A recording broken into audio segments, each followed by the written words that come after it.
안녕하세요. 네오젠 과학학원에서 중학교 1학년 담당하고 있는 강사 이유진입니다. 지금부터 2025학년도 2학기 중학교 1학년 양일중학교 1학년 기말고사 내신 분석 리포트를 시작하겠습니다. 네, 양일중학교 1학년 과학시험 같은 경우는 난이도는 중하 정도로 별 5개 중에 한 2개 정도로 생각해 주시면 되겠습니다. 화학물리 단원에서 주로 출제가 되었고요. 이제 응용 개념을 묻는 문제보다는 그냥 대표적으로 기본 개념에 대해서 묻는 문항들이 출제가 되었습니다. 그래서 이제 정확한 원리가 어떻게 돼? 이런 문제들이 많았기 때문에 되게 대표 유형 문제들이었다라고 생각해 주시면 되겠습니다.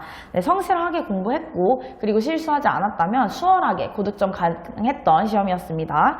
총 문항은 25문항으로 객관식 23문항 그리고 서술형, 논술형 2문항 출제가 되었습니다. 시험 범위는 2단원으로 5단원 힘의 작용에서 13문제 출제가 되었고요. 그리고 6단원 기체의 성질, 화학 파트죠. 12문제 출제가 되었습니다. 논술형은 2문항으로 첫 번째 힘의 평형에 대해서 출제가 되었고 두 번째, 온도에 따른 기체의 부피 변화, 즉 샤를 법칙 문항이죠. 그래서 핵심 개념을 정확한 단어로 서술하는 능력을 요구했습니다. 네, 각 단원에서 약간씩의 변별력을 가르는 난이도 상 문항들이 출제가 되었고요. 그 문항들을 한번 살펴보겠습니다. 문제 7번을 보시면 질량과 무게를 비교하는 문항입니다. 같은 질량의 물체를 같은 물체죠. 지구와 달에서 각각 측정했을 때 질량은 변하지 않지만 무게는 변하게 되죠. 왜냐하면 무게는 중력의 크기니까요. 지구가 달의 중력의 6배 정도 차이가 납니다. 그래서 그 질량과 무게의 정의에 대해서 물어보는 문항이라고 생각해 주시면 되겠습니다.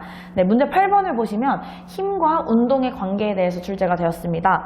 운동하는 물체에 작용하는 힘이 있죠. 그때 이제 그걸 체크해 물체의 운동 방향과 속력이 어떻게 변하는지 변하지 않는지에 대해서 물어보는 문항입니다. 그래서 힘과 운동의 관계에 대한 정확한 이해가 필요했다라고 생각해 주시면 되겠습니다. 문제 16번 같은 경우는 화학 파트로 넘어옵니다. 풍선이 커지는 원리에 대해서 물어보고 있어요. 우리는 그냥 풍선에 기체를 후 불면 커진다 생각했지만 이제 우리는 배웠죠. 기체의 압력 때문에 풍선이 커진다는 걸요. 그래서 풍선에 기체를 불어 넣을 때 풍선 안에 기체 입자가 늘어나고 그렇기 때문에 충돌수가 늘어나고 그렇기 때문에 압력이 늘어나서 풍선이 커진다라는 것까지 우리가 알고 있어야 합니다. 그래서 그런 핵심 원리를 복합적으로 묻는 보기 선택형 문항이었다고 생각해 주시면 되겠습니다. 문제 18번, 21번은 똑같은 문제예요.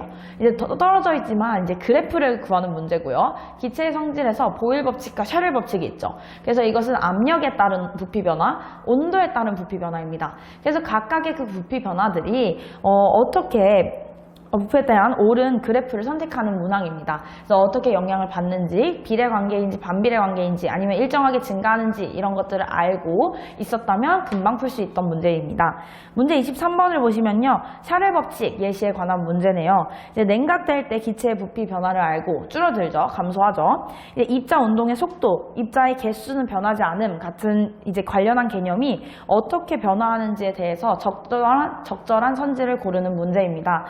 전반적으로 양일중학교 1학년 기말고사를 보면요.